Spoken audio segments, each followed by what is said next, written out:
One of a kind, I'm a designer piece. Alright, so look, if you want to make music, you're going to spend money. You buy the equipment, you buy the programs, you buy the plugins, you buy the sound packs and the sound kit, you pay for promotion, you get no views, and then you get sad because you just watched some kid blow up with a song that he wrote by accident. After downloading GarageBand on his phone, their thumb then hits the record button by accident, and because they were in a bathroom squeezing out a grande meal from Taco Bell, they ended up going live. And now they're on tour, selling out shows and stadiums, and they don't even like making music like that. All that happened, a severe case of mud butt bubble up, and they just gave it a go. And here you are, bro, getting no views. But even after you buy all of that music stuff, there are still some things lingering around like subscriptions. And maybe you can't afford them all, so you just have to juggle creativity with your wallet. So today, we are going to use what's available to us to create some pretty cool stuff. We'll be utilizing a sampler. Every DAW has a sampler, so basically this is going to work universally. Doesn't really matter. You can do it. And Splice to find and bring in different samples to just mix and play around with. Aside from all the Taco Bells and being broke, we just gonna have a good time. Y'all see my dinner table chair. I'm about what I'm talking about. I'm just keeping it a buck with you. Chapter 1. Choosing a key. So look, it doesn't really matter what key you pick. Just make sure that the rest of the samples chosen are in harmony. Now, if you know some music theory, good for you. No, for real, that's really good. You're ahead of the game. Well, for some reason, my soul is calling to the tune of A. To be specific, A minor. No Drake intended, no Diddy either. So C minor, which was my first original choice in the first place. You didn't hear me say that other thing. Shut your mouth. Let's go. All right, that was dumb. So as we're cooking up, guys, I've been seeing a lot of this Plaque Boy Max at the Grammys situation. Honestly, I'm not too familiar with Plaque Boy Max, but his recent appearance at the Grammys has been making its rounds, and it's made its way to me. I'm not saying that I'm of any importance at all, you know. Hey. Don't shoot. But there's been a narrative that's been running around saying that he was humiliated. And honestly, after watching some of the clips, I can see how an opinion like that could form. Ooh, I actually like that. That's good.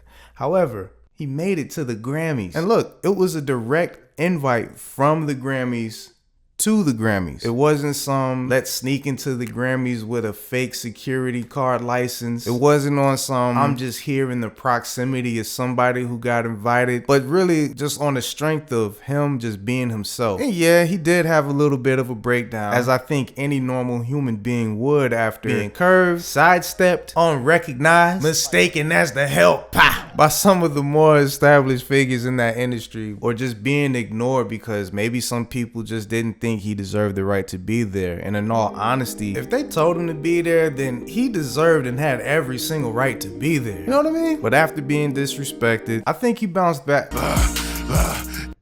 Showed resilience in that he took what bit of light was there in that situation and made something of it. Hey, think about it. The brother took an untraditional route to the Grammy by being the first streamer, Soulja Boy, calm down, the first streamer to ever be nominated for a Grammy. And that's huge. It's not humiliating. The brother made history. And honestly, to see how he handled himself throughout this whole exchange actually spoke more to his character than anything. Because as the night went on, he networked. He was recognized by some heavy hitters like Chris Brown. Jade actually congratulated him, and honestly, it looked like he had a pretty decent time if you ask me. I mean, I ain't never been to the Grammys before, so there's that. But this narrative, this narration of, oh, he got humiliated, man, that thing probably came from people who just want to make a good thing bad. It's the WIWD crowd, the what I woulda did people, the couldn't be me people, you know them. They'll throw a rock at a cop and then hide right after putting a rock in your hand and a rock in your pocket. Those people, the instigators, they gas you up and watch you burn. Them, man, these people introduce mayhem into your life and then log off just to indulge in a sad existence of male pattern baldness, unemployment, and stinky fingers. Nasty. Get a job. They'll introduce absolute madness into your life while you're just left there sifting around picking up the pieces of your reputation, when you could have been humble, thankful, and just appreciate what little light you were able to see in a dark place, like Plaque Boy Max did. Now, I'm saying this subjectively. This is not glazing, because he actually does go and recap the event or recap the night, and he was really super cool about it. You know, there was no hatred, discouragement, but hope and motivation. And his resolve about the whole situation was simple: make something shake in 2026, just so that when I come back next year, they'll know exactly who I am. And I think that's pretty commendable. And honestly, I think people in general should have this type of outlook or attitude on life: thankfulness with a side of motivation, reflection with some humble soda. And if all of this can be summed into one word, honestly, that word would be contentment. Being thankful in all things, whether good or bad. That's Bible. So I think he actually revealed more of his character in this situation, because when he could have crashed out,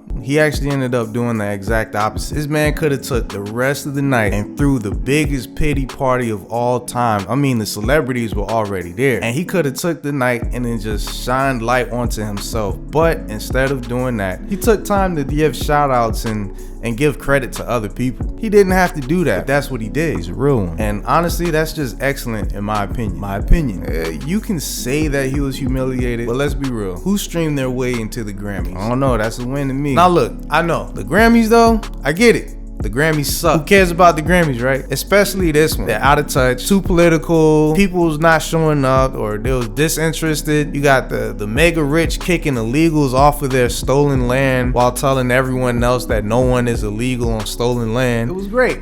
The list goes on. It was a pure, hypocritical, political, chaotic mess. But aside from what the Grammys are now compared to what it used to be, that iconic trophy still has value attached to it, regardless of all the BS associated. I mean, look, the times are changing, the era and the landscape is much different, and who knows, we might just be witnessing the final era of the Grammys ever being a thing anymore. And for some people like Plaque Boy Max, getting that one last Grammy before it's all over just might be worth the pursuit.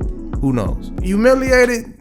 All right. The jig is up. You got me. Yes, not even maybe. Yes, there was some humiliation in there. I was just trying to spin it just to kind of make it sound nice or so. But I mean, let's be real. Like, the dude, he broke down a little bit, which is okay. In a professional environment like that, I think he handled it the best way possible. So shout out to you, Plaque Boy Max. Yeah, the brother made history. And nobody's gonna take that away from him, because nobody can take that away from him. Like, who do you think you are? Unless you own the Grammys or something and y'all go out of business, then that's the only way you probably take it away from him. Anyways, shout out to you, Plaque Boy Max.